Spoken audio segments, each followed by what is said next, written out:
Hey, it's Keith from Casey's Garage. So I'm working on this RV here. See, I got it charging. The car battery is low, so I'm charging that up.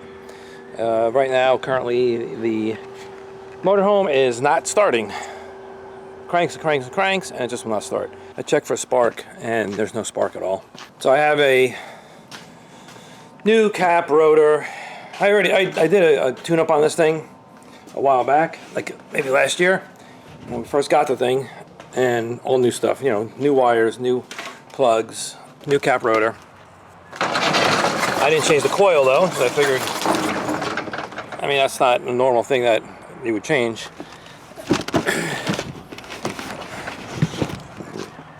So I have a new coil on the way. I didn't get the pickup coil. Maybe I should have got that too, but got the ignition coil. Coming into the RV right now.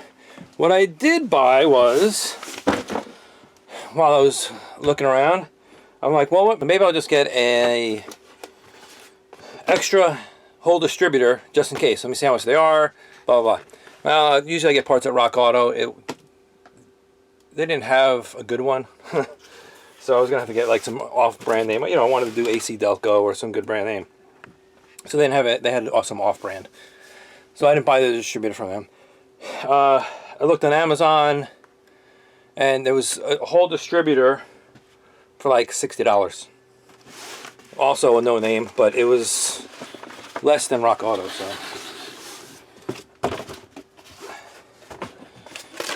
So I'm gonna. Here it is, right here. It's I don't know. Oh, MAS ignition distributor. I kept seeing that name. I don't know who they are, but here's the distributor.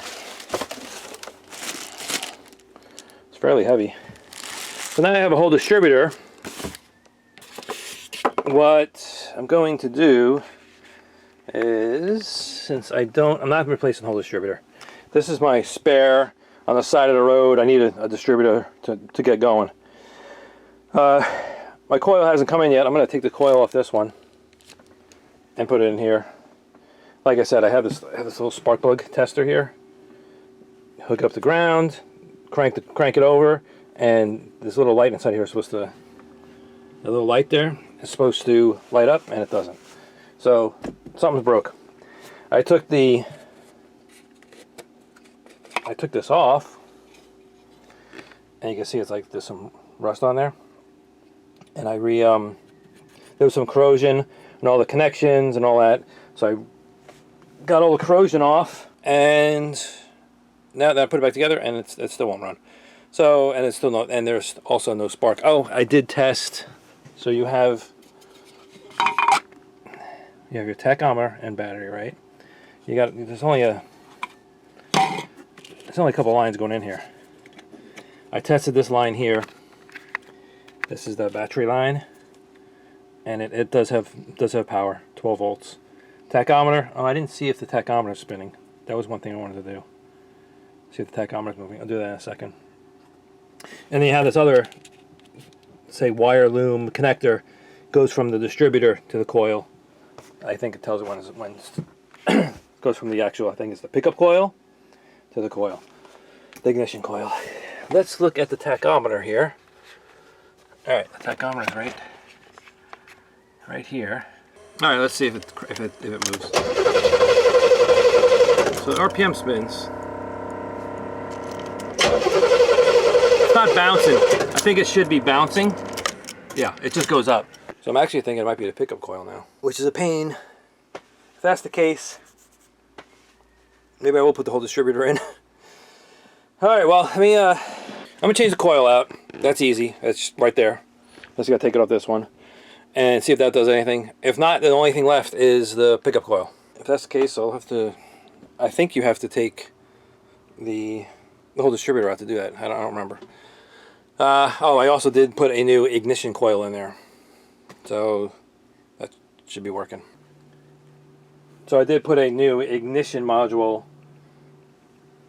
inside here, because I thought maybe those go out a lot, and I thought maybe that might be it, but obviously it's not.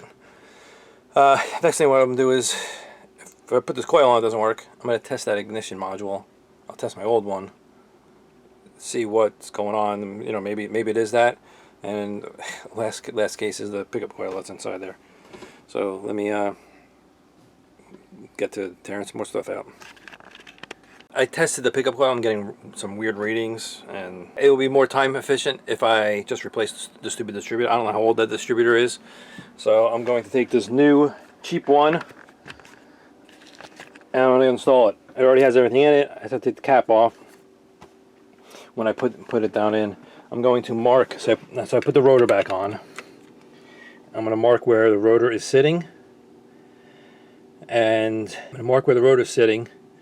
And when I put the new one in, get it as close to here as possible. Hopefully it will be in, I can get it in the same spot. It's kind of hard because you have to do, there's like a hex end on here, and you have to get the gears to mesh in there. So that's my next step. I'm going to pull this distributor out, mark it, pull it out, put this one in, hook it all up, and see if that does it. Hopefully that will get this thing running again, and if this distributor works well, I'll order another one. Like I said, it was like $50, and then I'll have a new one in there, and then I'll have a spare. And plus, I have other parts coming, another cap, rotor, ignition module. I just gotta have a whole bunch of spare ignition parts that I'm just gonna keep in the RV just in case. Okay, after pulling this distributor in and out a couple times, I had a marking here for where the vacuum was pointing, and I have the mark where the rotor was pointing is over here, so it's close. So what I'll probably have to do is when I time it, I'll just have to move the distributor a little bit, but it's really close.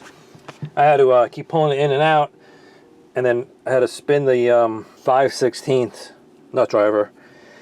I had to spin the oil pump just a little bit, because when I was putting it in, the rotor, it would come over here. If I went one notch, it would be all the way over here. So I had to turn the oil pump just slightly to get it so I can get it that close. I don't think I'm going to be able to get it exactly on. So this is where it's going to stay, and this is as close as it's going to get. Now I just have to put the nut down there and the clamp. So the clamp, so I'm just looking at the wear, and it looks like this side is the side that was on the distributor. Put that down there, put the nut on there, or the bolt on there, and then tighten it down. Put the new, well, you know what? Man, yeah, I guess I'll put the new cap and rotor on there. I just have to move all the wires over. And it has a new coil on it. It might as well go all new. So I'll switch over all the wires.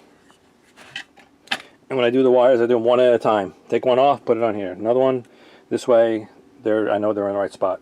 Tighten it all back up, wrap it up there, and then see if it starts up. I'm going to cross my fingers, hopefully it does. Let me lock down the distributor, new cap and coil, and then the wires, and then we'll start this thing up hopefully. Okay, here we go.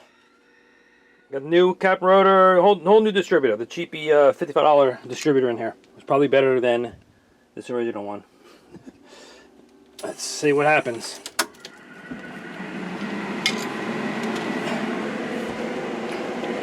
Give it a little bit of gas. Well, it wants to start up.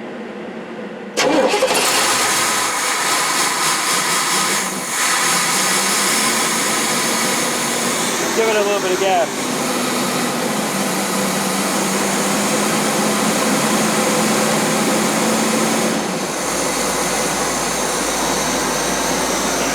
It was probably flooded from all the junk I put in. Oh look, it's smoking.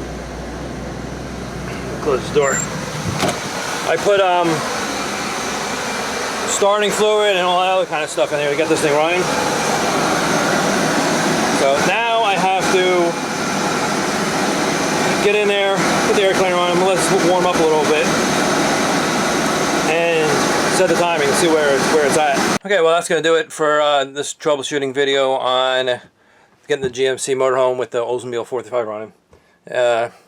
Like I said, I could have kept troubleshooting the coil, and then the pickup coil, and the ignition module, I could have just kept replacing parts. It actually took me less time to just take the whole distributor out and put it back in.